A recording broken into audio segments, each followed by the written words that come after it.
Vamos falar de assunto de economia de energia. Pode comentar aqui também se você tem alguma dúvida, porque vamos conversar com um especialista. O Brasil vive este momento aí a maior crise hídrica dos últimos 91 anos. Os reservatórios estão baixíssimos e isso afeta, claro, a geração de energia no Brasil, que a maior parte da energia ainda no Brasil vem dessa fonte hídrica. Então, se os reservatórios estão sem água, a crise aumenta e a conta de luz também, por conta da bandeira vermelha. A gente vai conversar agora com o especialista em eficiência energética da CEMIG, Wellington Adriano de Castro Silva.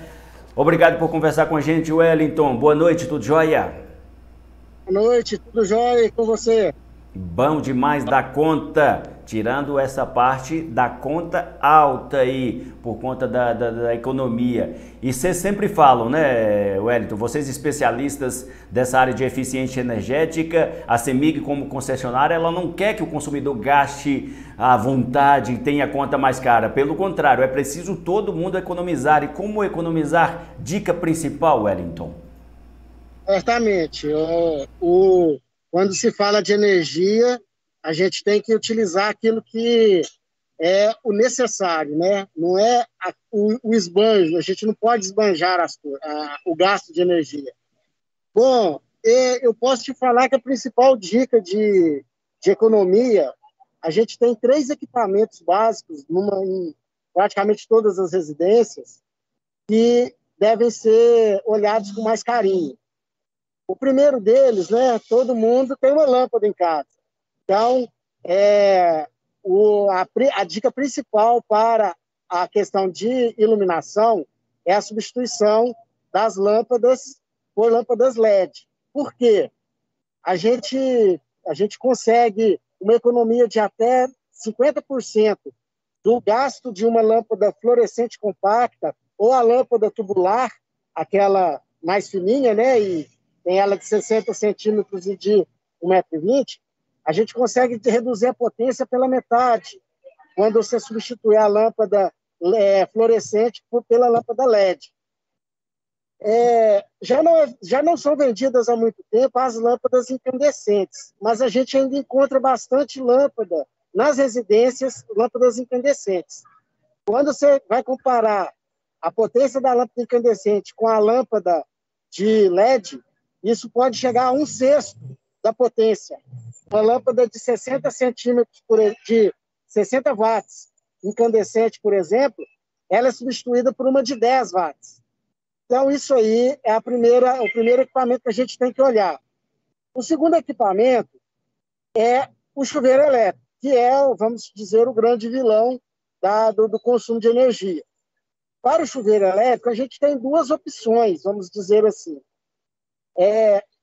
A opção de se tomar um banho, ainda mais, né, o público de Pouso Alegre, já na região sul do nosso estado, que tende a ser um pouco mais frio, a gente ter aí o banho, se ele for tomado um pouco mais cedo, se você tem aquele chuveiro, que ele tem apenas 3 temperaturas, vamos dizer assim, que seria o zero, né, o chuveiro desligado, o morno e o verão, e o quente ou inverno, você tomar o banho na posição verão ou morno.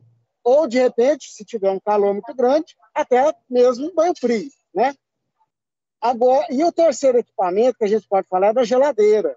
Então, a geladeira também, a gente tem que ter uma noção que a geladeira não é televisão, né?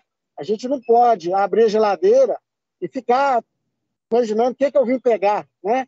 Então, você tem aquelas dicas básicas de verificar a borracha, de utilizar pelo menor tempo possível a abertura da porta, porque quando você abre a porta, você coloca para dentro da geladeira um ar quente. E aí o motor vai ter que trabalhar um pouco mais para poder resfriar a geladeira, gastando um pouco mais. Agora, para esses 2 últimos que eu disse, né? Eu comecei dizendo da lâmpada da substituição, porque é um equipamento mais barato, você compra lâmpadas aí por volta de R$ 10.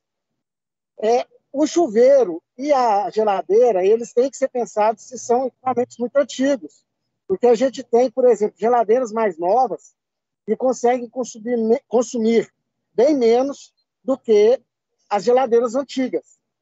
E você tem também hoje chuveiros, que eles chamam de duchas eletrônicas, em que eles têm a regulagem da temperatura, ela se dá através de uma haste, e aí você consegue fazer um ajuste fino na temperatura. Então, você não tem só aquelas duas posições, em que você passa do verão para o inverno, ou frio, né? Vamos dizer assim. Você consegue fazer um ajuste fino. E isso aí, além do conforto térmico, você não tem que gastar muita água, porque você pode usar menos água, e você também gasta menos energia colocando aí o seletor, né, de temperatura numa temperatura mais agradável, e não apenas aquelas duas potências que você tem nos chuveiros, nas duchas convencionais. Wellington, aí você falando dessa situação toda, é importante ressaltar também que merece um investimento para quem vai trocar as lâmpadas, e esse investimento é compensador a um curto prazo aí, considerando a economia de energia que a pessoa vai ter, né? É importante aí, se a pessoa não consegue ter dinheiro para trocar geladeira, ter dinheiro para trocar outros equipamentos, fazer de uma maneira que consiga economizar aí no ar-condicionado, no ventilador, no ferro elétrico, usar esses equipamentos só de forma necessária. E tem aquele stand-by dos eletrônicos, né, que é importante manter desligados também. Sim. Quando a gente... É porque, na verdade, pense comigo, o consumo de energia ele se dá por duas variáveis. Você tem a potência dos equipamentos e o tempo de utilização. Por isso que o consumo é medido em quilowatt-hora, né? Tudo junto, quilowatt-hora. Então, se você tem duas formas de reduzir seu consumo. Na variável hora, utilizando o equipamento por menos tempo, e na variável potência, que é o quilowatt. Então, se você tiver um equipamento que gasta menos, você vai diminuir o seu consumo. O caso do stand-by é o quê? Você tem ali uma televisão ligada, ela consome ali, vamos supor que seja, eu vou pegar um valor hipotético aqui, 5% da potência nominal dela. Só que isso aí é 24 horas, se você não ligar a TV aquele dia. Se você utiliza a TV por 2 horas, ela ficou 22 horas gastando aqueles 5%, que significa praticamente a televisão ligada por 1 hora, por um dia. Então, se você tem a opção de tirar o equipamento da tomada, e isso é um movimento relativamente pequeno para ser feito, né? A melhor forma que você tem de fazer realmente é retirar esse equipamento da tomada. E isso vale para todos os equipamentos que ficam em stand-by e que não são utilizados ao longo do dia. Por exemplo, a geladeira. Não compensa você desligar a geladeira de noite e ligar de manhã, que ela vai trabalhar tanto para poder voltar àquela temperatura que ela não é condizente com a economia de energia. Agora, se a gente estiver falando de micro-ondas que servem de relógio, né? Quantos micro-ondas não servem de relógio? Ou para mostrar a hora 00, né? Mostrar a hora errada. Vários. Você tem as opções de televisão, de decoders, de TV por assinatura, e por aí vai. Então, assim, realmente reduzir os equipamentos que ficam ligados em modo stand-by para o mínimo possível. Na minha casa mesmo, eu já desliguei todos. Minhas lâmpadas são todas de LED. Uma opção que se tem, é importante citar, eu sempre gosto, sempre que eu me recordo, eu gosto de citar esse caso, é a pessoa pensar no aquecimento solar. Porque se você pensa no aquecimento solar, por exemplo, vários dos espectadores verão esse vídeo e estão construindo casa. Então, se você consegue colocar um aquecimento solar, né, com um boiler no telhado da sua casa, isso aí dá uma diferença tremenda na conta de energia. Porque você vai utilizar o chuveiro elétrico apenas naqueles dias em que for nublado, for extremamente chuvoso.